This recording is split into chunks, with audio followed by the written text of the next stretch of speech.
நண்பர்களே, இன்றைக்கி நாம் என்ன பார்க்க போகிறோம் அப்படின்னா கேரட் அல்வா செய்கிறது எப்படிங்கிறத பார்க்க போகிறோங்க. அதுக்கு நான் 1/2 கிலோ கேரட், 300 ml பால் எடுத்திருக்கேன், 300 கிராம் சர்க்கரை எடுத்திருக்கேன். ஏன் கம்மியாக எடுத்திருக்கேன்னா கேரட் ஸ்வீட்டாக இருக்கிறனால அது ஈக்குவலாக இருக்குங்க. தாளிக்கிறதுக்கு நெய், முந்திரி பருப்பு, 2 ஏலக்காய் பொடிச்சது எடுத்திருக்கேன். ஃபஸ்ட்டு நம்ம கேரட்டை நல்லா பீல் பண்ணிக்கிட்டு பூ போல் துருவிக்கணுங்க. துருவிக்கிட்டு பாலை அடுப்பில் வச்சு நல்லா பொங்கி வந்ததும் கேரட்டை நல்லா ஆட் பண்ணி நல்லா வேக வச்சுக்கணுங்க. வேக வச்சு நல்லா உங்களுக்கே தெரியும் நல்லா குழஞ்சி வெந்திருக்கும். குழஞ்சி நல்லா பால் சுண்டி வரவும் நம்ம பாருங்கள், உங்களுக்கே தெரியுது சர்க்கரையை ஆட் பண்ணணும்.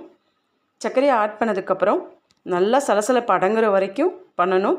இப்போ நம்ம ஒரு 2 ஸ்பூன் கீ ஆட் பண்ணிக்கலாம். ஏன்னா நல்லா சுண்டி வர்றதுக்கு அது ஹெல்ப்பாக இருக்கும். நல்லா சுண்டி வந்ததுக்கப்புறம் பாருங்கள் சலசலப்பு கொஞ்சம் கொஞ்சமாக அடங்க ஆரம்பிக்குது. நீங்கள் கீ தாளித்து முந்திரி பருப்பு அதில் ஆட் பண்ணிக்கோங்க. ஆட் பண்ணிவிட்டு நல்லா அடுப்பில் சிம்மில் வச்சுட்டு நல்லா கிண்டி விட்டிங்கன்னா நல்லா சுழண்டு வரும்.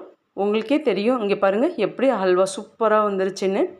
ரொம்ப நல்லா இருக்குங்க, எம்மியாக இருக்குது, செம்ம டேஸ்ட்டாக இருக்குது. என் ஹஸ்பண்ட் சாப்பிட்டுட்டு ரொம்ப நல்லாயிருக்குன்னு சொன்னாங்க, என் பிள்ளைங்களும் சொன்னாங்க. நீங்களும் ட்ரை பண்ணி பாருங்கள்.